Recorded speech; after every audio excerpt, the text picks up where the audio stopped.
¿Cómo tú la identificas? Es decir, la denominación a la que tú perteneces y luego cómo esa denominación tú entiendes que interpretan las redes sociales.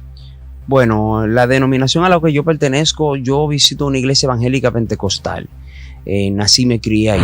Usted sale y pregunta y vuelve y entra porque su intención es quedarse dentro, su intención no es quedarse fuera. Entonces una cosa es yo preguntar en qué año se escribió esto y cuál era el contexto social de aquella época y cómo se hacía eso para yo entender la realidad interna de la Biblia. Una cosa es, insisto, entender la realidad interna y otra cosa es quedarme por afuera o interpretar algo de afuera. ¿Lo haría neófito ignorante esa persona que no comparta tu línea de pensamiento? Parcialmente solamente un neófito no aceptaría otro tipo de pensamiento contrario al del, valga la redundancia. Yo tengo ángeles a mi disposición que si quisiera llamaría para que esto se resuelva, pero no conviene. Entonces algunas veces por el contexto social en el cual uno se maneja, es bueno obviar ciertas cosas que uno sabe que no están mal, pero para que los débiles no vayan a claudicar, es mejor algunas veces pasar como ignorante, teniendo uno la verdad y siendo uno sabio. Una pregunta que Sí, yo te quería hacer.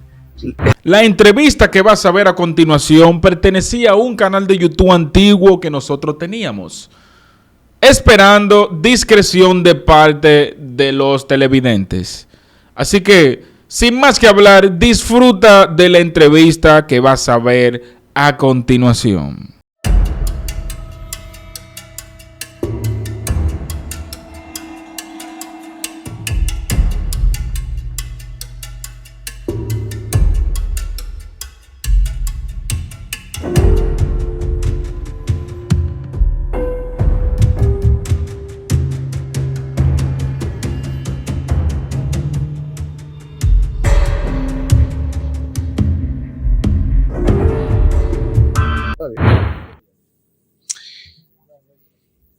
Muy buenas, bienvenidos a el espacio donde dedicamos una completa y profunda seriedad a los temas. Esto es Sin Relajo, donde también tenemos nuestras distintas plataformas en las redes sociales y el programa Dejen el Relajo. Este es un programa donde buscamos poder compartir con los invitados temas de seriedad que tocan los temas bíblicos. Y hoy tenemos un invitado muy especial que es el señor Isael Laurencio Núñez.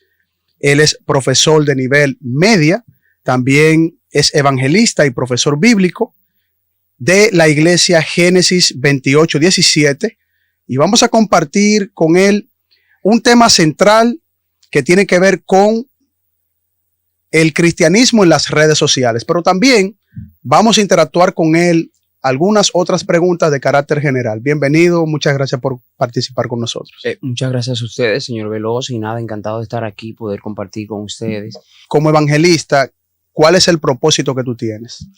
Bueno, vamos a comenzar de la segunda para la primera, ¿no? Como evangelista, tengo el propósito de expandir lo que es el conocimiento de la palabra de Dios, porque la considero como una vía de escape ante tanta presión social que el ser humano vive, y como una vía única para poder alcanzar la salvación por medio de Jesucristo. Es por cuanto que mi función específica siempre es tratar de transmitir el mensaje tal cual Cristo lo enseñó en las Escrituras y así colaborar a un mejor mundo. Mi cosmovisión en términos generales es bíblica, así la considero, y seguidor de Jesucristo hasta donde todas mis fuerzas me puedan dar. Yo creo que aplicando los conocimientos de Cristo, aplicando el consejo de Cristo, podemos colaborar a un mejor mundo y al establecimiento de un mejor estado de paz y de derecho. ¿Cuál es ese mensaje de Jesucristo y cómo tú lo interpretas? Bueno, anclado en lo que él dijo antes de partir, de acuerdo al libro de Mateo, capítulo 28, versículo 19, cuando él dijo: id por todo el mundo y predicad el evangelio a toda criatura, enseñándole las cosas que yo he enseñado. Las enseñanzas de Jesucristo liberan al hombre de manera profunda. Él mismo lo establece cuando dice en la Biblia que conoceréis la verdad y la verdad os hará libre, y cuando él mismo dice que yo soy la verdad. De manera que enseñando a Cristo, promocionando a Cristo, representando a Cristo y expandiendo el nombre de él y su conocimiento, considero que el mundo puede ser mejor y, lo más importante, puede alcanzar la salvación de su alma. Tomando ese punto de partida, Isael, tú tienes como base el tema del cristianismo en las redes sociales. Para ti, ¿qué aportan las redes sociales al cristianismo o qué aporta el cristianismo a las redes sociales? Bueno, los dos se aportan, si así se puede decir. El cristianismo aporta a las redes sociales un contenido más sano, un contenido un poquito más pulcro, un contenido un poquito más edificante. ¿Sabe usted que las redes sociales pueden ser un arma de doble filo? Dependiendo cómo nosotros la utilicemos. Puede servir para bien, puede servir para mal, dependiendo de lo que nosotros queramos transmitir por medio de las redes. De modo que cuando incrustamos el cristianismo en las redes sociales, estamos añadiendo una mejor opción, estamos expandiendo el menú que ofrecen las redes sociales y por consiguiente un menú muy bueno si se trata de cristianismo. Eso en cuanto del cristianismo a las redes. Ahora, de las redes al cristianismo es una vía de expansión masiva que hace que el cristianismo se pueda expandir a más escala debido a los cibernautas que se conectan y al gran número de personas que están conectadas. Tu cosmovisión doctrinal, ¿cómo tú la identificas? Es decir, la denominación a la que tú perteneces y luego cómo esa denominación tú entiendes que interpretan las redes sociales.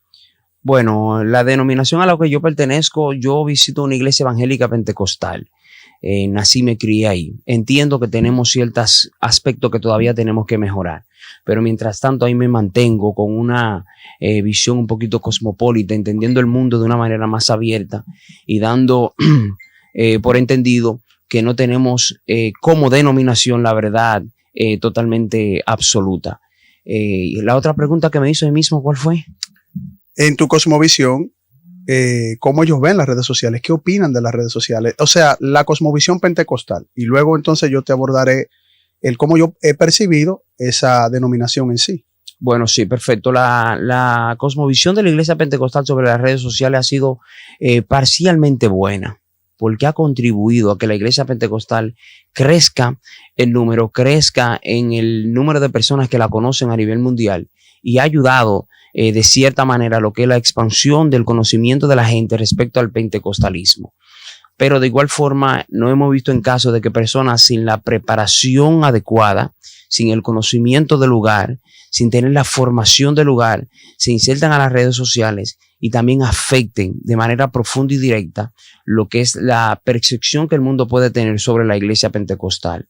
Los pentecostales son una cosa y por medio de las redes sociales y lo que lo están representando en las redes sociales, muchas personas han llegado a pensar que somos otra cosa. De manera que la actitud de muchos cristianos en las redes sociales ha divorciado al público general de lo que es la realidad de la iglesia y de lo que es la verdadera intención.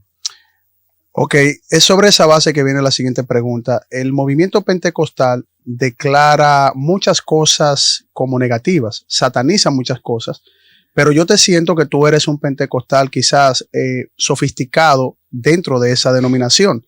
Te lo digo porque en ese sentido de satanizar muchas cosas, y como tú también estás refiriendo, no se ve un pentecostalismo puro en términos generales. ¿A qué tú crees que se debe eso? ¿Hay un neopentecostalismo? ¿Hay diferentes movimientos? ¿Es tu pentecostalismo el correcto? ¿Cómo tú te pudieras definir? Mira, yo no quisiera darte un testimonio de mí mismo, darte una opinión, porque podría considerarme un poquito como egoísta, decirte que el mío sí y el de los demás no. Para eso deberíamos tomar un marco de referencia, y en este caso diríamos el de la Biblia. Te decía al principio, antes de responderte esta pregunta, que entendemos que tenemos todavía muchas fallas, las cuales tenemos que mejorar, aplicando diferentes tipos de métodos. Pero en términos generales, tú sabes que los miembros de la iglesia pentecostal son personas que por tradición no son muy amantes de lo que es la formación académica, no son muy amantes de lo que son los estudios, y de ahí se limitan y tienden a adoptar ciertas tradiciones que algunas veces no son bíblicas, sino tradicionales. Por consiguiente, la iglesia evangélica pentecostal primitiva cometió muchos errores que la iglesia pentecostal moderna está tratando de reivindicar. Hay muchas fallas a nivel de interpretación teológica, hay muchas fallas a nivel de la practicidad del evangelio como tal, que se cometieron por falta de conocimiento y en su mayoría por falta de formación académica y teológica. Pero viene una nueva ola, una nueva generación con una mente un poquito más abierta en ese aspecto, que estamos tratando de presentar al mundo un pentecostalismo más bíblico, más afinado, con más amor y con más misericordia. ¿Existe un pentecostalismo por la preparación o formación de algunos pentecostales arrogante? ¿Tú sientes que tú tienes algún tipo de arrogancia por tu formación académica? Yo no quisiera responder el término arrogante. Lo que pasa es que cuando alguna vez uno presenta seguridad sobre uno mismo, nuestros receptores pueden considerar eso como arrogancia, pero es que no tienen el conocimiento y no saben lo que es una persona segura de sí misma y confiada en uno mismo. Puede verse como una arrogancia, pero en términos profesionales, en términos justos, no es una arrogancia. Porque, por ejemplo, usted decir, yo soy doctor en leyes, yo tengo un PhD en filosofía, cualquier neófito lo puede considerar usted, ay, mira, este se la da. Pero usted no está mintiendo, usted está diciendo la realidad. Por eso considero que no utilizaría el término arrogante para autodefinirme, sino más bien, lo ideal sería que otra persona me defina. Pero desde mi perspectiva, si me veo en la obligación de definirme, no me consideraría ser una persona arrogante.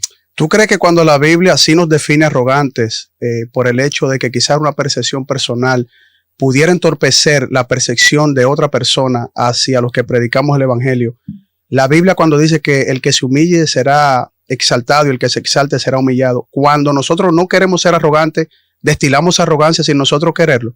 ¿Tú te consideras que eso puede ser una falla dentro de una persona pentecostal? Eso podría ser una falla, porque tal como usted lo dice, puede distorsionar la percepción que los receptores puedan tener sobre ella. Eso es algo muy profundo y Jesucristo algunas veces se tuvo que despojar de ciertos atributos o virtudes que tenía a los fines de poder darse a entender de una mejor forma. Tenemos el caso de que cuando, por ejemplo, lo iban a matar, Pedro le dijo, pero ¿y entonces qué hacemos? Él dijo, yo tengo ángeles a mi disposición que si quisiera llamaría para que esto se resuelva, pero no conviene. Entonces algunas veces por el contexto social en el cual uno se maneja, es bueno obviar ciertas cosas que uno sabe que no están mal, pero para que los débiles no vayan a claudicar, es mejor algunas veces pasar como ignorante, teniendo uno la verdad y siendo uno sabio. Una pregunta que yo te quería hacer. El débil, cuando tú hablas de los débiles, ¿a qué tú te refieres con los débiles? Una persona débil, bíblicamente hablando o físicamente hablando. Cuando tú lo aplicaste en un contexto, en el contexto en el que tú lo aplicaste, débil, ¿a qué tú te refieres más o menos? Bueno, débil es una persona tal y como lo dice, como se desprende del término, una persona que no posee la fortaleza de un conocimiento propio y profundo acerca de las escrituras. El simple hecho de no aceptar una idea contraria a la que tiene, eso, aunque él lo quiera presentar como una actitud de fortaleza, viene siendo una actitud de debilidad. Así que tú estás abierto a aceptar cualquier tipo de planteamiento o de concepto bíblico o no bíblico de una persona que venga y te exprese su planteamiento. Claro que sí. En un Estado de Derecho la democracia implica que todo el mundo tiene una línea de pensamiento y un derecho de expresión, el cual tiene que ser respetado. ¿Lo haría neófito ignorante esa persona que no comparta tu línea de pensamiento? Parcialmente, solamente un neófito no aceptaría otro tipo de pensamiento contrario al del, valga la redundancia. Excelente. Otra pregunta. Con las personas que tú hablas sobre el tema de las redes sociales, ¿crees tú ¿Qué crees tú que es lo que está pasando con ese tipo de personas? O sea, ¿por qué se propaga más el tipo de contenido de las personas a las que tú te refieres que a la de ustedes, los intelectuales, que sí tienen el conocimiento, la verdad, etcétera, y los de ellos se propaga más, se viraliza más la información que ellos dan más que las de ustedes, más o menos?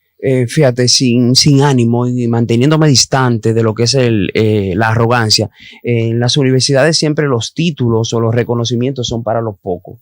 El vulgo siempre alcanza un poquito más. Las personas que no tienen tanto conocimiento, sin ofender, con todo respeto, sí, claro. Siempre alcanza un poquito más. Tengo informaciones, de acuerdo a mi equipo de trabajo, que tú eres artista. Sí. Cuando tú haces una letra buena, esa canción no tiene tanta penetración como cuando tú haces una canción con letras malas. No sabemos por qué, pero todavía el mundo y las personas del mundo siempre le atrae un poquito más el vulgo, lo morboso, lo que es prácticamente informal. No es lo mismo que separe una persona como mi compañero Miguel Núñez, al cual respeto mucho, a dar un live, a dar un en vivo, que separe que separe un cristiano de esos que andan mucho por ahí en las redes sociales, que hasta frases tienen pegadas. Es posible que a ese caballero se le conecten 1000 gente y a Miguel Núñez se le conecten 3 gente.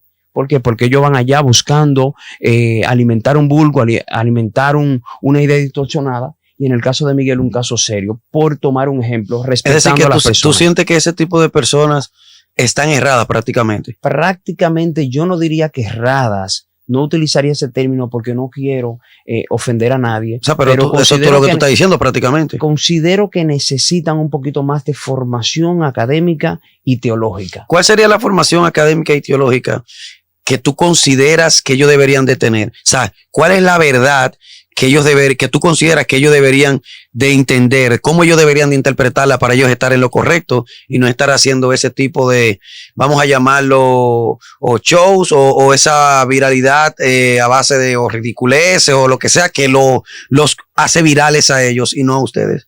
Entiendo. Mire, cuando un publicista de una compañía va a presentar la compañía, ese publicista tiene la obligación de enfocarse plenamente en las facultades de la compañía y presentar única y exclusivamente lo que la compañía ofrece y lo que la compañía vende. Ese publicista no se puede divorciar del principio general para el cual fue contratado para presentarse a él, para promocionarse él o para expandirse él. Entonces, un ministro del evangelio viene siendo un publicista del evangelio de la salvación. Por consiguiente, todo lo que va a hablar, todo lo que va a presentar, todo lo que va a vender, si se me permite el término, debe ir asociado intrínsecamente a lo que tiene que ver con el evangelio. Entonces, por consiguiente, el conocimiento que tiene que tener del evangelio tiene que ser tan profundo o más profundo que el conocimiento que tiene un publicista de una compañía cualquiera. Y ese tipo de personas no pueden comenzar con una línea de pensamiento y luego entender o interpretar que lo que ellos pensaban o creían realmente no era así. Lo primero es que Jesucristo duró un espacio profundo. La Biblia dice que fue de unos más o menos 30 años antes de expandirse y de presentarse. No se presentó a los 12, no se presentó a los 14 ni a los 17. Tenía más o menos algunos 30 años. Eso implica que en esa época de silencio, aunque quizá no tengamos un registro bíblico, él pasó por un proceso de formación y de adquisición de conocimientos. ¿Y cómo se puede interpretar que en ese tiempo él pasó un proceso de conocimiento y no hizo otra cosa que no sea un proceso de conocimiento? Bueno, usted pudo interpretar, por ejemplo, yo llegué aquí hoy desde Villamella. Usted no sabe en qué yo vine, pero la lógica lo indica que yo tomé un automóvil para venir. Usted no está seguro de que yo vine en el automóvil porque no tiene prueba, pero el contexto social, el movimiento y el sistema lo llevan a usted a pensar de que yo tuve que tomar un automóvil para venir aquí, aunque usted no tiene la prueba.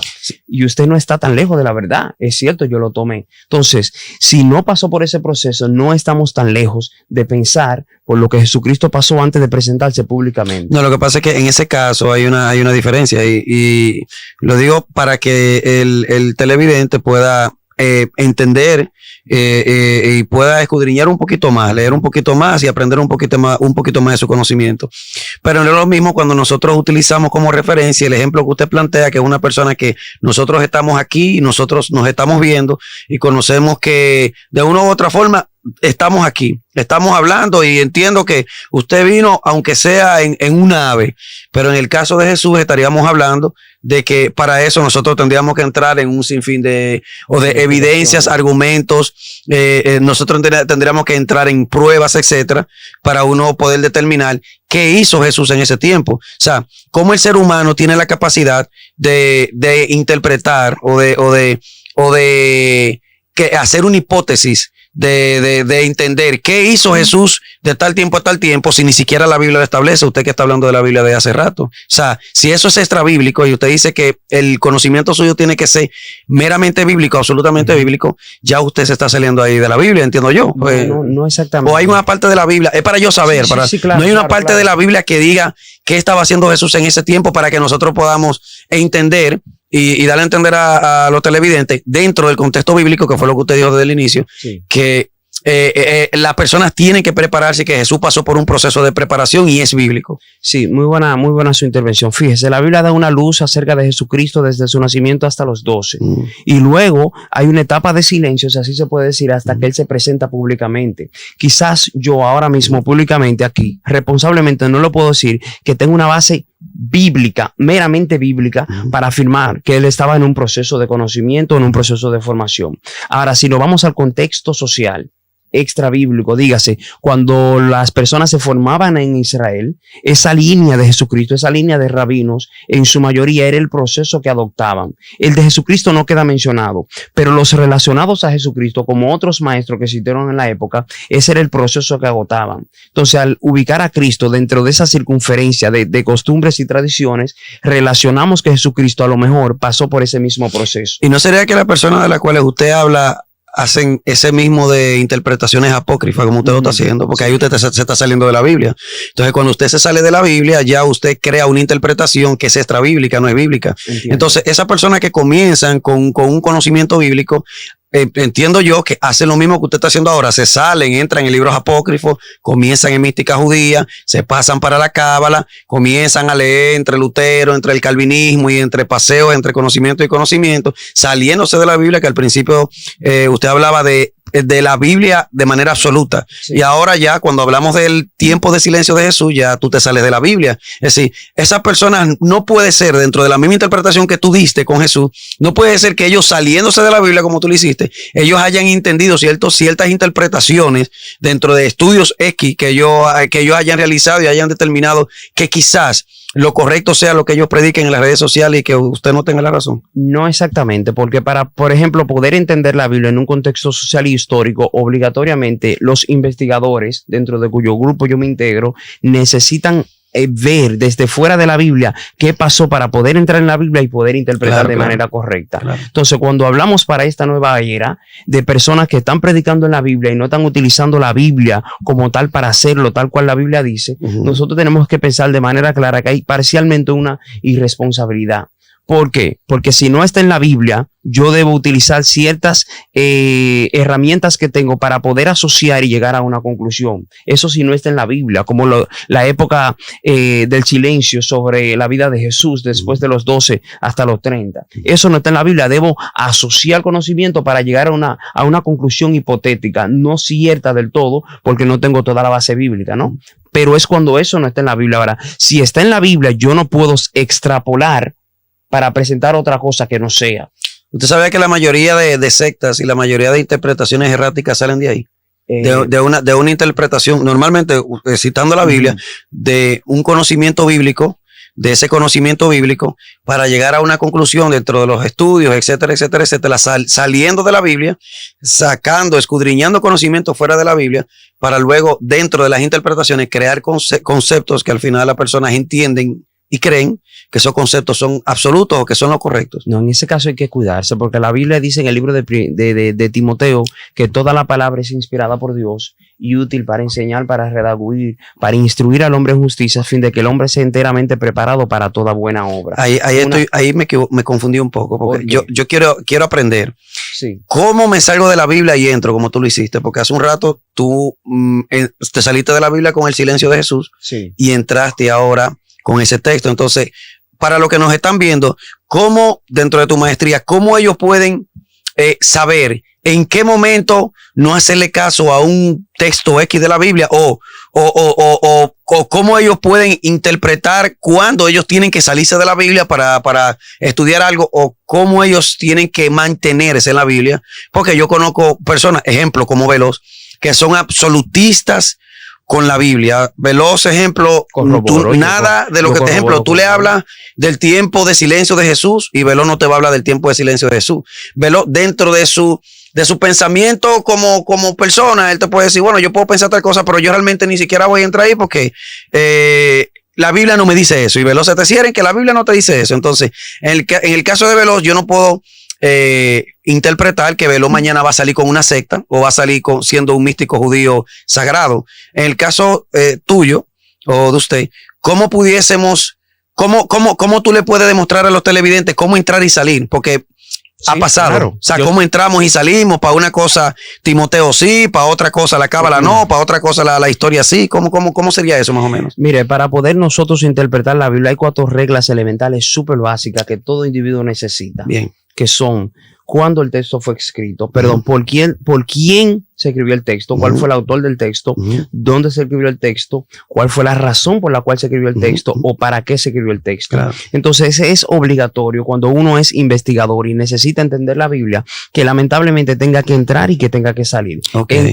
Salir ¿para qué? Para poder visualizar el contexto social. Porque recuerde que la Biblia fue escrita hace miles de años atrás. ¿Y qué necesito? Yo necesito ubicarme en el tiempo y en el espacio en el cual la Biblia fue escrita para poder entender la conjetura social, la tradición social de aquella época, la idiosincrasia del pueblo de aquella época, y desde esa perspectiva, entonces poder aplicar y entender lo que ellos quisieran decir y correlacionarlo con la época actual. Es decir, que es válido que ejemplo, Jonathan Piña, que es aspirante a místico judío, lector de la cábala y un sinfín de cosas. Es decir, que es válido que en el caso de él estudie el Pesach, que el Sod, que la mística judía, etcétera. Es válido que él sea extrabíblico, porque ya tú me estás hablando de extrabíblico también. O sea, o hay una diferencia especial entre el extrabíblico de ustedes o el extrabíblico de los aspirantes a judíos. ¿Cuál es la diferencia o quién tiene la verdad, quién tiene la razón? La verdad la tiene Jesucristo y la tiene Dios en su santa y bendita voluntad. Pero dentro de la Biblia o fuera de la Biblia.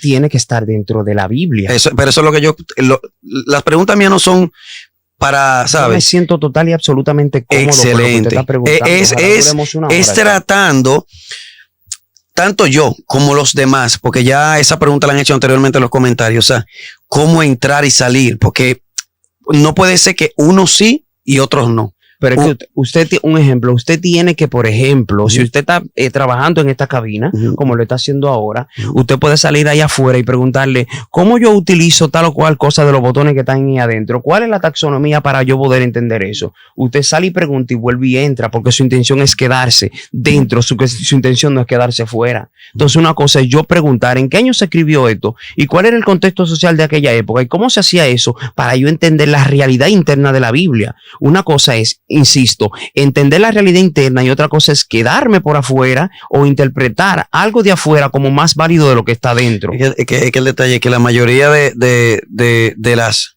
ejemplo, la mística judía, su creencia, dime.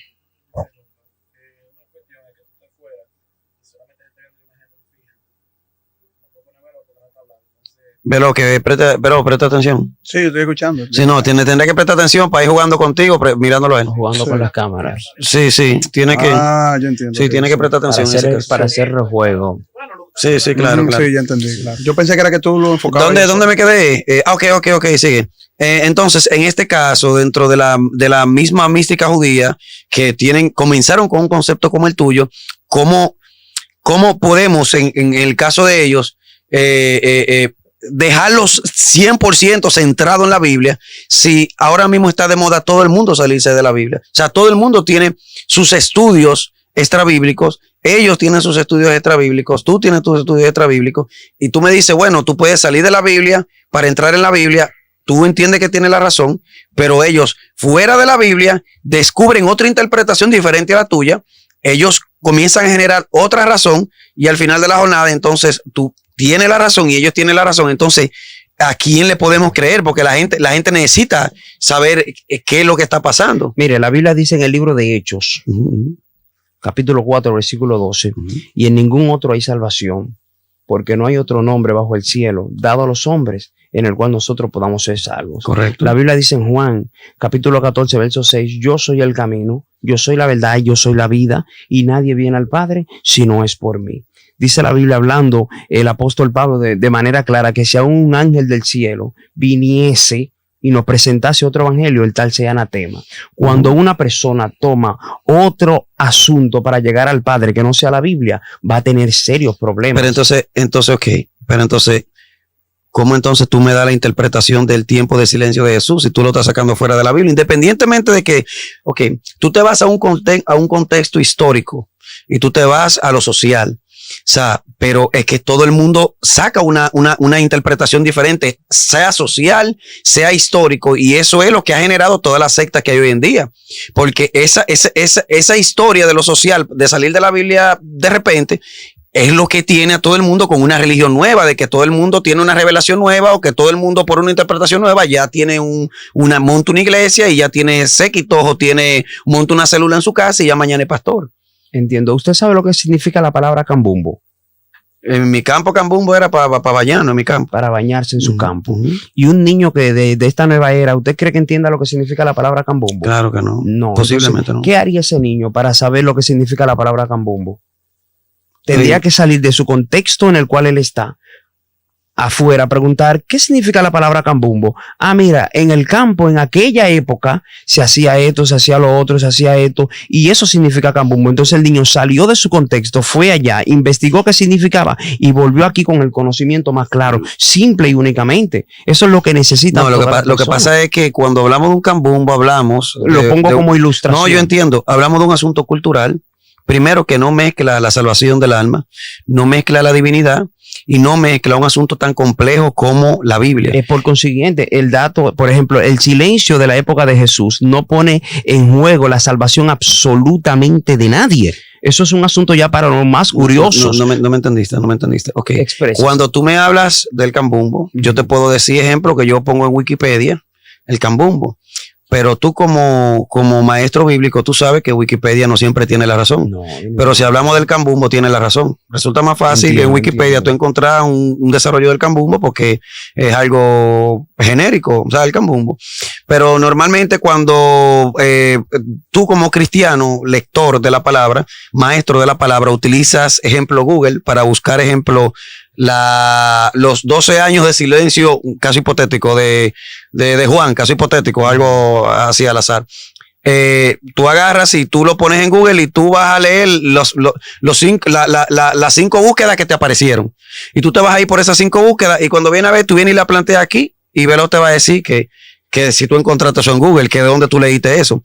Entonces, es posible que aparezca un primo de Veloz que dobla Veloz en edad y te va a hablar de que lea el libro de la clavícula de Salomón, el dedo meñique de Judas y la oreja derecha de Juan, que ahí es que está el verdadero conocimiento de lo que tú andas buscando. O sea, no es lo mismo cuando nosotros hablamos del cambumbo, que es algo tan sencillo, tan simple de tú buscar, que cuando hablamos de Pablo, Pedro, salvación, Jesús, etcétera, algo con tanto tiempo tanto tiempo histórico, donde todo el mundo anda detrás de eso, todo el mundo anda detrás de la verdad, todo el mundo anda detrás de descubrir la interpretación X, qué sucedió, qué no sucedió, etcétera, etcétera. Dígame ahora. Bien, sí, le aclaro. Por ejemplo, la historia de Jesús planteada en la Biblia, en un momento en la universidad recuerdo que fue puesta en duda, porque supuestamente el único documento que hablaba sobre la existencia de Jesús era la Biblia.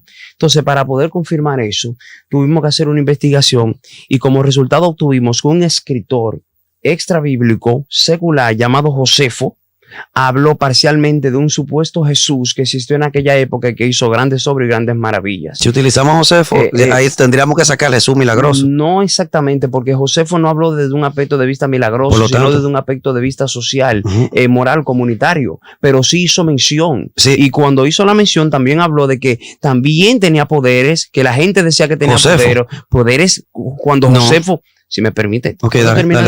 Cuando Josefo se refirió a Jesús en el contexto de que fue una persona famosa, sí, claro, que había hecho grandes obras. Claro, Ahora, Josefo no lo afirmó como lo pudo afirmar Juan, como lo pudo afirmar Mateo, porque quizás no pudo ver la experiencia de ahí, pero sí habló acerca de él. Entonces, siendo extra bíblico, habló de Jesús que está en la Biblia y eso se pudo utilizar como una herramienta para dar a entender de que no solamente la Biblia hablaba de Jesús, sino que escritores que se correlacionaron con Jesús fuera de la Biblia lo mencionaron. Entonces, la información extra bíblica lo único que hace es darle soporte a lo que está dentro de la palabra de Dios. No, pero entonces es que si nosotros citamos a Josefo, tenemos entonces que anular alguna cosa de Jesús. No debe. Es una simple cuestión. En el caso de Josefo, primero entramos en lo mismo extrabíblico. Entonces yo lo que estoy tratando es de entender a nivel bíblico de dónde surgen las interpretaciones de hoy en día, haciendo referencia al mismo tema que usted planteó desde el inicio, que es las redes sociales, las nuevas sectas que hay, los nuevos famosos, los nuevos cristianos, etcétera, etcétera. Pero en el caso, ejemplo, lo de Josefo, si nosotros vamos a utilizar como referencia a Josefo nunca describió a Jesús como el Jesús bíblico. pero sí hizo referencia de él. Pero es que nosotros, por una referencia que hizo Josefo, no podemos darle una total veracidad a lo que dice, ejemplo, un texto bíblico. O sea, Josefo dijo, ejemplo. Josefo no, vámonos pan de Paco. Paco dijo, en la calle 5 había un muchacho que se llamaba Jesús, que era bueno y la gente lo mató siendo inocente. Pero ya por eso, porque aparezca otro libro, que es un libro divino, que diga, había un muchacho que se llamaba Jesús, el tipo hacía poderes, tiraba fuego por la boca, tiraba rayos por la mano, el tipo, o sea, tú me estás anulando lo que dice el texto divino, estás utilizando como referencia lo que dice Josefo o lo que dice Paco, me lo estás tomando como una referencia para tú sustentar la creencia de lo que tú crees, pero realmente Josefo no te está sustentando nada de lo que tú crees. Josefo está por otro lado. Entonces, tú estás por otro lado. O sea, nosotros creemos como cristianos en el Jesús de milagros. Yo creo en el Jesús de milagros, pero Josefo no está avalando un Jesús de milagros. José está avalando un tipo que era inocente, que lo que le hicieron fue algo injusto, etcétera, etcétera. Pero él no está avalando de un tipo milagroso, que el tipo caminaba por encima de las aguas, ni nada de eso. O sea, ¿cómo entonces podemos utilizar lo extrabíblico para nosotros defender lo místico? ¿Me entendió? Sí, yo lo entendí. Le puedo responder algo. Gracias. Usted es cantante, ¿no? Claro. Soy pensador también, filósofo, los días de semana. Tengo un libro de usted ahí, lo voy a leer. Gracias. ¿Usted podría mencionar una persona de su confianza? Un nombre cualquiera. Bianca. ¿La percepción que tiene Bianca de usted es la misma que tengo yo? Lógicamente que no. No. Cuando a mí me pregunten, ¿usted con ese énfasis en su país? Yo voy a decir, sí, él es un cantante que cantó y cantaba. ¿Y qué más, no? Él cantaba. Cuando le pregunten a Bianca, ¿quién es énfasis? ¿Qué usted cree que va a decir ella? Sí, fue un gran hombre, fue una persona despojada, fue esto, fue aquello. Va a dar un sinnúmero de cualidades. ¿Por qué? Porque Bianca ha tenido un contacto con usted y puede tener una idea más clara y más directa acerca de usted debido al vínculo que tuvo con usted. En mi caso, no. Cuando usted pasa la historia y me pregunten a mí, yo simplemente voy a decir, fue un énfasis, sí, un cantante cualquiera. Pero Bianca no. Bianca va a hablar de manera más directa. Entonces, Bianca es Mateo, Juan, Lucas, Marcos y esas gentes que estuvieron ahí. Y Josefo viene siendo yo. No, lo que pasa es que no entiende. Sí, no, yo te entiendo perfectamente. El único problema es que en este caso estamos hablando de 3 personas que nos estamos viendo de frente. En este caso, mañana yo puedo pasar a la historia, pero si nosotros mañana pasamos a la historia, la referencia que usted está haciendo, la está haciendo con 3 personas que estamos aquí en el panel. Pero cuando nosotros citamos a Josefo, nosotros no podemos preguntarle al primo de Josefo sobre la versión de él, ni tampoco podemos preguntarle a Pablo sobre la versión que tiene Pablo de si en realidad fue un epígrafe haciéndose pasar por Pablo, etcétera. O sea, ahí realmente el ejemplo no aplica, no hay ninguna forma de... Desde su óptica. Porque usted está defendiendo una postura y está haciendo una muy buena función. No. Yo quiero no defender una postura, pues yo no estoy haciendo mis planteamientos de fe, pues yo hago mi planteamiento de fe y estaríamos hablando de mí. Yo lo que quiero conocer es, desde la misma referencia de su tema, hay demasiadas sectas nuevas. Usted se ha salido varias veces de la Biblia y ha entrado. Entonces, yo lo que quiero conocer es por qué unos sí y otros no. Porque mira, hace un rato tú te saliste y te fuiste apócrifo. Así, te fuiste apócrifo porque te saliste de la Biblia. Entonces, si no es absoluto de la Biblia, ya te fuiste apócrifo porque no es bíblico. Lo hiciste cuando hablaste de lo social con el tema de Jesús. O sea, hablando del tiempo de Jesús de silencio, ya tú tienes una interpretación de qué estaba haciendo Jesús y cuando viene a ver estaba jugando pelota, cuando viene a ver jugaba soccer. Sí, entonces, pero soccer no jugaba. Una pregunta, no sabemos. Cuando viene a ver, aunque no existía soccer, cuando viene a ver inventó el soccer y le dio el conocimiento a alguien, no lo conocemos por eso, pero ese no es el punto. Entonces, en ese caso, Jesús, así como se interpreta qué estaba haciendo Jesús en ese tiempo, así mismito como usted me utiliza a Josefo, es que es lo único que yo siempre me he preguntado, ¿por qué una cosa sí? ¿Por qué una cosa no? ¿Por qué un maestro cita por un lado, por qué un maestro cita como absoluto por un lado y es válido y otros no? Veloz, ¿cómo se puede manejar ese tema? O sea, ¿cómo se define qué sí, qué no? Hay un punto muy interesante del invitado y es que se quedaron en el desarrollo inferencial de los años de Jesús. Y le gustó ese punto al caballero aquí. Y en la parte inferencial puede haber una leve contradicción en el sentido de que la Biblia, y usted es conocedor de la Biblia, sí, es profesor bíblico.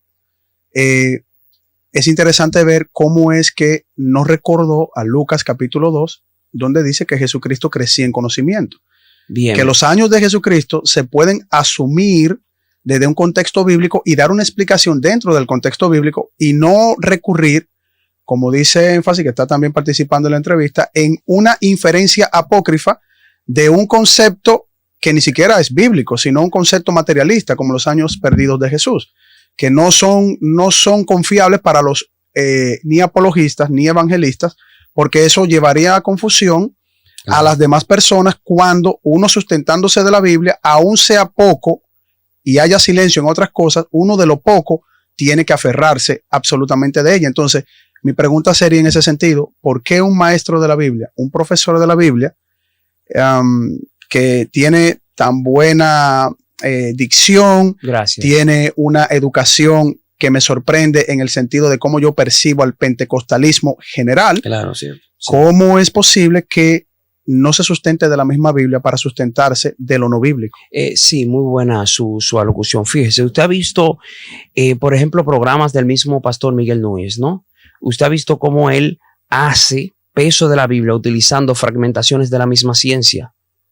Entonces, usted que ha sido estudioso, me lo imagino por cómo se expresa, de lo que es la palabra de Dios, se dará cuenta que cuando uno estudia la Biblia de manera sistemática, de mano de alguna institución o profesor calificado, va a notar de manera clara que siempre, casi se utilizan datos que tienen que ver con el contexto social de aquella época para poder darle cavidad y un mejor entendimiento a la realidad que se presenta aquí. Si yo no estudio el contexto social de lo que es el ojo de una aguja y un camello, aún utilizando la misma Biblia, es posible de que yo piense que sea una aguja de la que se utilizan en la República Dominicana para nosotros poder coser algo. Entonces, que yo necesito parcialmente, y para no decir de carácter obligatorio, es preponderante que yo vaya al contexto social, que no está en la misma Biblia, por así decir, buscar qué es el ojo de una aguja, entenderlo y luego volver para ver lo que significa o lo que quiso decir el texto bíblico. De manera que con el caballero aquí, cuando yo utilicé el término de utilizar una información extra para poder entender lo que está en la Biblia, usted sabe como apologeta que eso es bueno y parcialmente válido. Lo que pasa es que, y no es un concepto de debate, sino de formular una pregunta para que se tenga un concepto bien claro de la interrogante que estamos planteando. Sí, sí. No se puede partir de lo general apócrifo hacia lo particular bíblico. Entiendo. Primero tenemos que partir de lo particular bíblico para hacer una inferencia general. Si hacemos una inferencia general, por lo menos vamos a tener una base y ya va a haber una clarificación. Pero usted, como profesor bíblico, no partió de lo particular, no tocó un texto bíblico central, no presentó dónde estaba Jesús, no hay años perdidos de Jesús. La Biblia aclara desde lo particular un desarrollo inferencial dentro de la Biblia, pero se recurrió a lo general apócrifo, y eso no lo hace un maestro bíblico, porque eso llevaría a confusión y entonces se generaría lo que dice Énfasis en la entrevista, lo que pudiese desarrollar malas interpretaciones que generarían incluso dentro de las redes sociales un cristianismo distorsionado, donde surgen sectas, y las sectas surgen en ese sentido. Entonces, si usted, profesor, es un absolutista bíblico, un defensor de la Biblia dentro de ella, Sí. es contraproducente en una entrevista decir que hay años perdidos de Jesús. Cuando me refería a años perdidos de Jesús, quise ser enfático, no sé si me di a entender de la manera correcta. Yo aclaré y dije que Cristo, la Biblia relata de la vida de Jesús desde su nacimiento como hasta los 12 años, y luego de los 12 años no podemos decir... Pero podemos decirlo, lo dice Lucas capítulo 2. Que Mateo, crecía, claro, o sea, que crecía en creció en conocimiento y crecía estaba en con su padre conocimiento y estaba con su padre, eso lo entendemos. desarrollándose como carpintero. Perfecto, yo corroboro y de esa parte yo también estoy claro. Ahora bien, cuando nosotros nos referimos a detalles específicos, por ejemplo, de los 20 años, de los 24 años, de los qué sé yo cuántos años, no tenemos esa base así tan pura, tan directa. Y es por consiguiente que en muchos de los casos, los maestros bíblicos, por lo menos donde yo me formé, decían, aconsejaban, váyanse al contexto social y piensen y asocien, y es posible que eso sea lo que está pasando. Correcto. Ahora, yo con usted, yo no necesito adoptar ese tipo de metodología que utilicé con el caballero aquí para poder ilustrar ese punto. Porque aquí viene mi siguiente pregunta. ¿No Sí. sería un error académico y una arrogancia personal asumir que una persona sí puede entender lo apócrifo para salirse de la Biblia Y entonces el gran caudal de personas que están esperando algo centrado a la Biblia, no se lo damos porque entendemos que no tienen la capacidad para nosotros poderle explicarle el fundamento y el origen de una pregunta tan importante como ¿dónde o qué hizo Jesús luego de sus 12 años? No diría yo que en ese caso, porque usted como apologeta sabrá, o como profesor, maestro sabrá, que usted debe adoptar la metodología adecuada dependiendo de la persona que usted tenga de frente. Cuando usted va a una iglesia, su predicación no es la misma que cuando usted va a un conservatorio o a una universidad llena de académicos o científicos. A los que son cristianos, usted le habla de una manera para que puedan entender. La siguiente pregunta sería, disculpe, sí. ¿A quién usted piensa que tiene de frente en esta entrevista? ¿A mí o a todas las personas que verán esta entrevista? Entrevistándome yo lo tengo a usted. Y a nivel cibernético tendría a todas las personas que entonces, se conecten. su mensaje es dirigido hacia mí, que estoy formado y preparado según su percepción, Sí. Y se lo agradezco, o Gracias. es a las personas que necesitan recibir el mensaje desde la Biblia. En este momento estoy utilizando las palabras adecuadas para poder responderle a usted y por consiguiente me voy con la idea clara de que los que están ahí, cibernauta, van a poder entender la idea que yo quise transmitir. Pudiera yo pensar que sería arrogante asumir que aquellas personas que siguen esta entrevista no tienen la capacidad que usted percibe de mí para poder entender lo apócrifo que usted presentó, porque entiendo que nosotros debemos preocuparnos por las personas, así como énfasis también sintió esa preocupación para que se pueda entender de manera clara que la Biblia nos puede dar a nosotros la base sustentable para nosotros poderla entender centrándonos en ella, porque si yo acudo hacia lo apócrifo, hacia lo que no está en la Biblia y sería inferencial, entonces le estaríamos diciendo a las personas que nos ven que la Biblia es innecesaria. No exactamente, no lo vería de esa forma. Y no Pero si yo lo vería de esa forma. Usted está en su pleno derecho de pensar y yo no puedo inferir en su tipo de pensamiento o en lo que usted quiera pensar o no. Correcto. Si lo quiere pensar así, tiene toda la libertad de pensarlo. Correcto. Para que el mundo sea mundo necesitamos diferentes tipos de pensamientos, ¿no? Lo que yo sí quise dejar claro es que hasta la misma ciencia y el mundo exterior afirma que lo que la Biblia plantea es cierto y es verdadero. Ese fue el timón, el riel que yo quise adoptar y quise dejar en claro. La ciencia plantea que la Biblia es verdadera. La ciencia no es una enemiga directa de la Biblia y eso nosotros tenemos que entenderlo. Dentro de la ciencia, ¿en qué estudio científico confirma que Jesús resucitó al tercer día y que hay una información, o no se le llama información, un estudio científico que avala la resurrección de Jesús? Fíjese. O la división del mar, o cuando Elías descendió fuego del cielo, o cuando Eliseo, o sea, los estudios científicos que avalan ese tipo de textos que están dentro de la Biblia, y usted dice que la ciencia va de la mano con la Biblia. ¿Cuáles estudios científicos lo avalan para yo buscarlo? Que me ¿Cuáles estudios científicos lo avalan? Avalan que exactamente. Ejemplo, la resurrección de Jesús, ejemplo, que resucitó al tercer día, que lo avalen que sí. Lo que pasa es que la ciencia solamente puede medir, la ciencia llega hasta lo que ellos pueden comprobar. Entonces, yo puedo medir hasta donde yo pueda comprobar. Las cosas que yo no pueda comprobar quedan fuera de mi escape. Pero yo estoy confundido. Entonces, no puede estar confundido porque eso es algo que no se puede caer de la mata. Okay. Un niño de cuarto grado, usted no lo puede enseñar álgebra superior porque está fuera de su conocimiento. Y no es que no deja, si me permite terminar la idea. A mi niño de que tiene 4 años, usted no lo puede enseñar cálculos o fórmulas algebraicas. Él, si me permite. Sí, no, lo estoy escuchando, respirando. Respire, no hay problema. Le decía, a mi niño yo no lo puedo enseñar álgebra o cálculos matemáticos superiores porque su capacidad no llega hasta ahí. Ahora, eso no significa de que esos cálculos o esas álgebras matemáticas no existen. Lo que pasa es que la capacidad analítica de mi niño no llega hasta ahí. Entonces, en el asunto de la capacidad analítica de la ciencia respecto a algunos factores que tienen que ver con la Biblia, el hecho de que ellos no tengan la metodología para poder comprobar lo que está ahí por medio del método científico, no por eso significa que no existió. Lo que sí se necesita es seguir avanzando en la ciencia y con el paso del tiempo ellos van a poder comprobar que realmente lo que existió en la Biblia está ahí, existió y es total y absolutamente verdadero. Al igual que todos esos científicos que necesitan aprender un poquito y escudriñar y aprender, yo creo que yo estoy en ese renglón de personas que necesitan aprender y que no saben de álgebra, de división matemática. No, usted no, pero en el caso mío, yo sí. Entonces, ¿cómo podemos hacer nosotros en ese caso? Ya que como existimos X cantidad de personas, incluyendo los que determinan que sí y que no, que son la ciencia, que ellos son los que determinan que sí y que no. Yo estoy haciendo referencia a lo que usted dijo hace unos minutos, de que la ciencia trabaja de la mano con la Biblia. Entonces, yo no me quise salir de ahí porque fue usted que hizo referencia a que la ciencia trabaja de la mano con la Biblia. Entonces, trabaja de la mano con la Biblia, pero entonces la ciencia no se le puede hablar de álgebra porque no tiene el conocimiento del álgebra y a veces quizás hay que darle la cosa con cucharita y no entendí un poco, o sea, trabajan de la mano con la Biblia, pero con deficiencia y tienen que descubrir algo que no.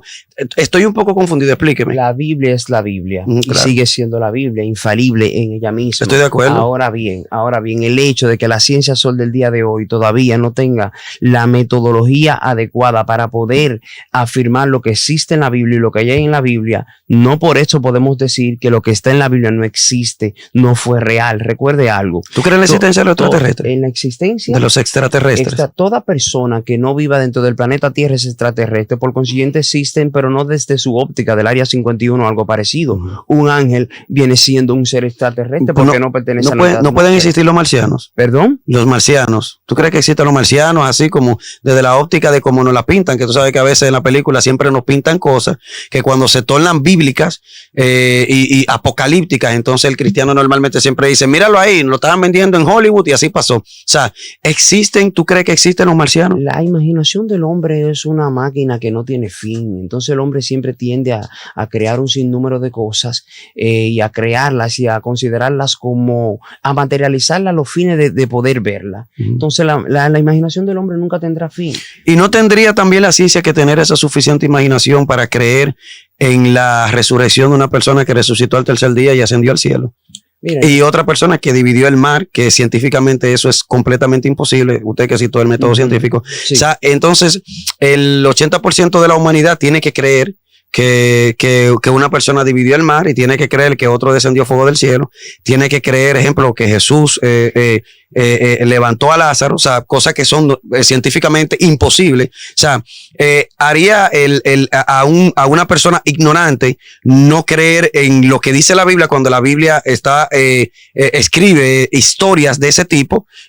¿Cómo nosotros pudiésemos considerarnos eruditos, maestros, inteligentes, sabios, etcétera, pudiendo argumentar o pudiendo tener esa convicción de fe que usted tiene, creyendo en algo que cualquier persona, sea científica o no científica, lo considera como dibujos animados, lo considera como algo imposible de creer?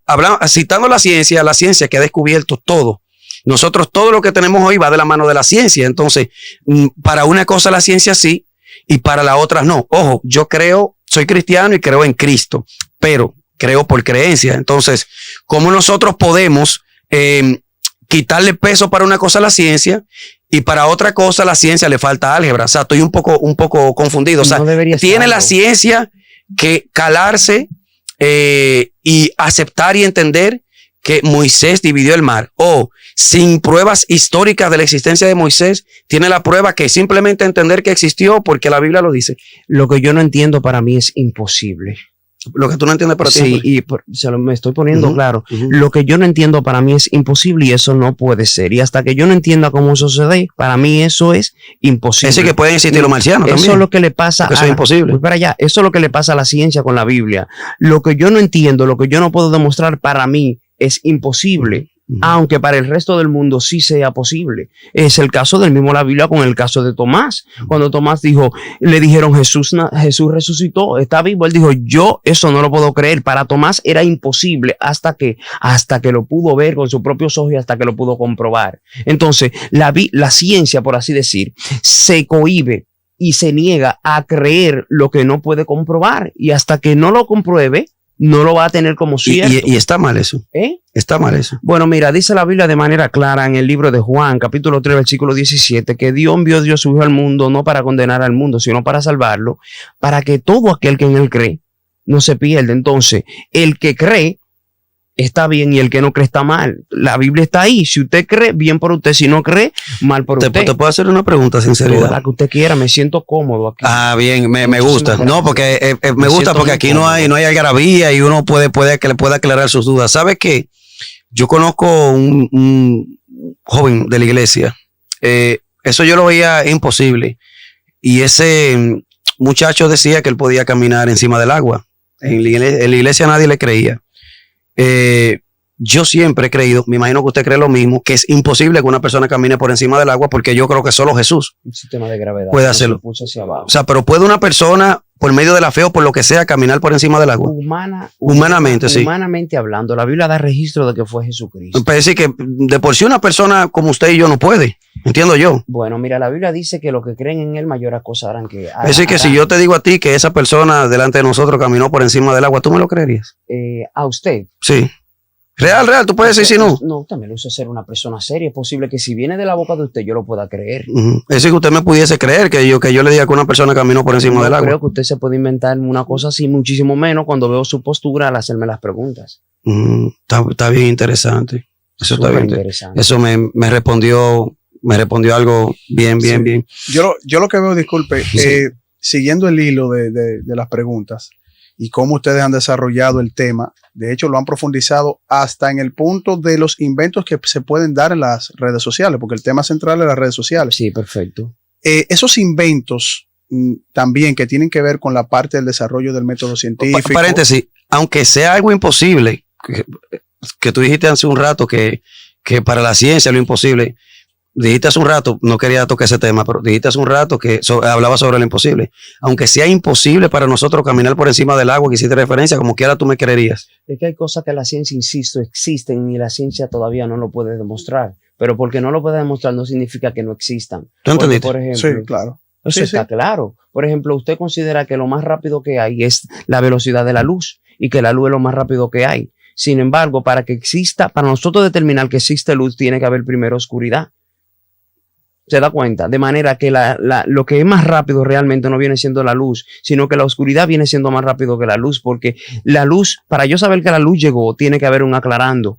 ¿Y qué hace la luz en su trayectoria? Va aclarando el camino. Y si va aclarando el camino es porque delante de ella hay algo oscuro. Ahí, por esa misma línea yo iba. Y esos son, por ejemplo, de los mitos que se crean conforme al método científico. Correcto.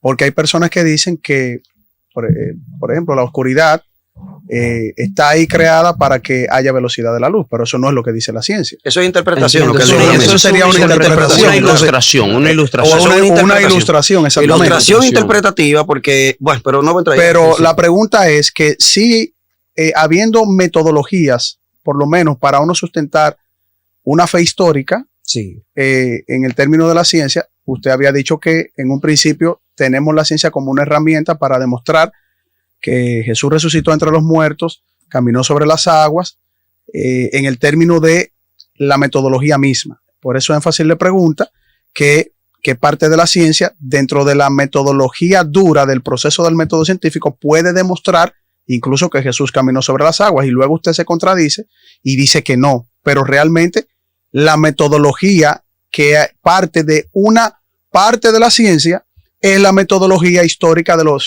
los hallazgos arqueológicos, de los hallazgos documentales. Ese es el proceso histórico. Entonces, aquí viene la pregunta, profesor. Si usted domina esos temas en el término de las herramientas, ¿cómo no sustentar una respuesta sobre la base primero bíblica, Sí. luego histórica y luego desde la misma metodología que es sustentada mayormente por la fe, cuando usted viene a defender que la Biblia es su regla de conducta y fe, y que las redes sociales pueden aportar y al mismo tiempo pueden hacer daño con expresiones como las que usted ha mostrado aquí, que puede ser ilustrativa, pero yo cuando lo escucho no lo veo como una ilustración, sino como una respuesta? ¿Cómo entonces hacer ese paralelismo? Porque puede ser confuso. Yo mismo me he confundido en algunos puntos, yo como entrevistador, Sí. pero me interesa también esa parte. Fíjese, la Biblia es mi marco de referencia. En ella yo creo a plenitud. Correcto. A plenitud. De la ciencia yo me he ayudado en muchísimas ocasiones para poder determinar ciertas realidades.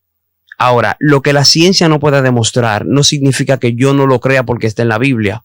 Me explico. Yo voy de la mano de la Biblia y voy de la mano de la ciencia. No hay problema. La Biblia dice esto, la ciencia lo puede demostrar bien. La Biblia dice esto, la ciencia lo puede demostrar bien. Ahora, si la Biblia dice algo y la ciencia no lo puede demostrar, aquí la ciencia, yo tengo que seguir anclado en lo que dice la palabra de Dios. Con eso no hay problema. Aquí me quedo hasta que la ciencia avance en el tiempo y pueda demostrar lo que está aquí en las escrituras. ¿Por qué? Porque yo considero que la Biblia, por más antigua que la vean, le lleva años luz, si así se puede decir, a lo que tiene que ver con la misma ciencia. Correcto. La ciencia es lo que ha venido detrás de la Biblia, tratando de demostrar en explicaciones lógicas para la capacidad que puede tener el ser humano de lo que es la creación, de lo que tienen que ver los efectos que ocurren dentro de la misma palabra de Dios. No sé si entiende lo que le quiero decir. Sí, ahora veo que, bueno, si pudo haber una contradicción al inicio en la pregunta, todavía queda la duda de que el método científico no va de la mano de una evidencia histórica, materialista, exacto, pero sí hay una evidencia histórica que uno puede hacer una reflexión sobre esa evidencia para dedicarle una fe histórica. Es lo que le estoy...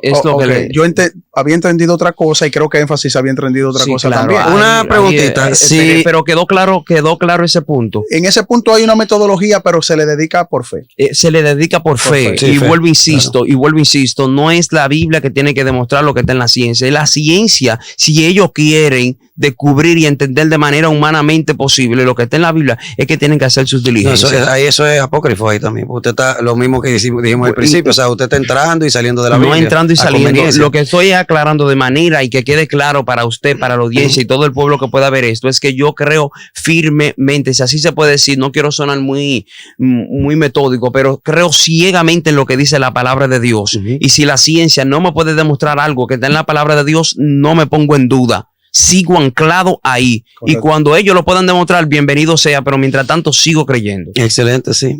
Una preguntita ya para finalizar, que de por sí va a finalizar veloz. Ese tipo de personas que usted hablaba en las redes sociales, que con sus interpretaciones nuevas filosofías, nuevas creencias, conceptos que de la Biblia salen de la Biblia y entran en la Biblia de nuevo y de repente crean conceptos nuevos. Si existiese algún tipo si usted tuviese la posibilidad, la manera de usted penalizar ese tipo de cosas, ¿cómo usted, Luis, qué usted entendiera que debería de suceder, de pasar? ¿Cómo usted penalizara eso? ¿Cómo usted amonestara a ese tipo de personas? Bueno, en ese caso, con la libertad que hay en las redes sociales de que todo el mundo puede abrir un canal de YouTube, pararse frente a un micrófono y expresar lo que siente y lo que quiere sin ningún tipo de regimiento ni orden, sería prácticamente imposible detenerlo. Ahora, una metodología, una vía para poder contrarrestar cierta situación sería que YouTube le exija al individuo que quiere dar contenido bíblico, le pida una certificación de alguna institución que lo certifica a él como avalado para poder enseñar eso. Por ejemplo, en el Ministerio de Educación, no todo el mundo puede entrar a dar clase. Por más crítica que se tengan, no todo el mundo puede entrar a dar una clase. Necesita una certificación. Bueno, Isael Laurencio, usted quiere poner un canal de YouTube, quiere hablar de la Biblia. ¿Cuál es su certificación? ¿Quién lo avala a usted? ¿Dónde usted? ¿No sería dictatorial eso? No, privar la libertad. ¿No sería esto una violación a la libertad de expresión y a la libertad misma que da la misma plataforma? Estoy hablando de un caso hipotético que sería lo más ideal, lo más viable para poder contrarrestar la situación. La realidad es que eso no se puede controlar ahora mismo debido a la misma libertad de expresión que existe en las redes sociales, que cada quien expresa lo que quiere y como quiere.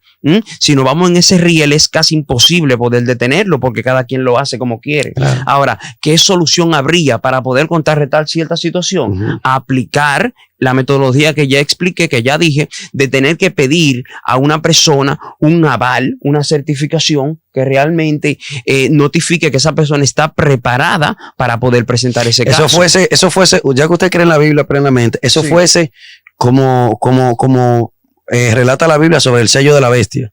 Que eso sería como vamos a controlar, vamos a identificar, vamos a censar y nosotros vamos a tener un control de contenido. O sea, esto sí, esto no. ¿Y quién rige ese control de contenido? ¿Quién rige qué sí, qué no? Y si lo que enseñó o enseñaron X o Y no es correcto. O sea, a donde es posible que como quiera se cometan errores, pero a donde yo quiero llegar es a que se... la mayor cantidad de errores históricos bíblicos, genocidios, masacres, etcétera, comenzaron así. Comenzaron con un simple, ellos creen que tienen la razón, ellos creen que tienen la verdad, ellos lo están haciendo mal y por ahí fue que comenzaron los principales errores. Por eso lo digo. Ese tipo de censo, ese tipo de control. Comenzaron con controles simples, controles sencillos y después masacres. La reforma protestante fue un aliciente, fue un alivio ante ese tipo de control de una era oscura. Claro, claro. A ver si me pueden entender. Usted, bien, señor Veloz, ¿a quién usted le daría a su niño para que pueda enseñarle matemáticas? ¿A un graduado de la Universidad de Harvard o a un neófito que aprendió matemática en el patio? No, obviamente a un graduado de la Universidad de Harvard. ¿Frente a quién usted se pondría a escuchar una exposición bíblica? ¿Frente a Miguel Núñez o frente a un neófito, por así decir, de Monomojao, que es mi barrio, que se convirtió hace 2 semanas? Por supuesto, y la misma Biblia avala que tiene que ser una persona preparada y guiada por el Espíritu de Dios. Exacto, entonces Correcto. a eso persigo, que las personas que van a enseñar la Biblia en las redes sociales tienen que ser personas que estén calificadas para presentar ciertas acciones, porque si todo lo que enseñaran en las redes sociales fueran personas como usted, fueran personas como Miguel Núñez, Ezequiel Molina, Sugel Michelén, por mencionar algunos, la percepción del evangelio fuera más seria, la percepción del evangelio fuera un poquito más, por así decir, valorada dentro del pueblo, y las opiniones detractoras serían otras. Van a estar, las opiniones detractoras van a estar, pero no al nivel que están con los supuestos representantes que tenemos actualmente en las redes sociales. ¿Sí entiende la idea que quiero transmitir? Sí, por supuesto. Y bueno, excelente. Para mí ha sido un privilegio. Ya hemos llegado al desenlace de este programa. Un programa muy educativo, un programa muy profundo. Queremos agradecerte por tu participación. Muchísimas gracias. Y exhortarte, bueno, a que tú sigas con esa visión, ¿no? Pues una visión muy genuina, y esperamos que podamos volver a compartir aquí en esta entrega, ¿no? Estuvimos compartiendo con el profesor Isael Laurencio Núñez. Él es evangelista también.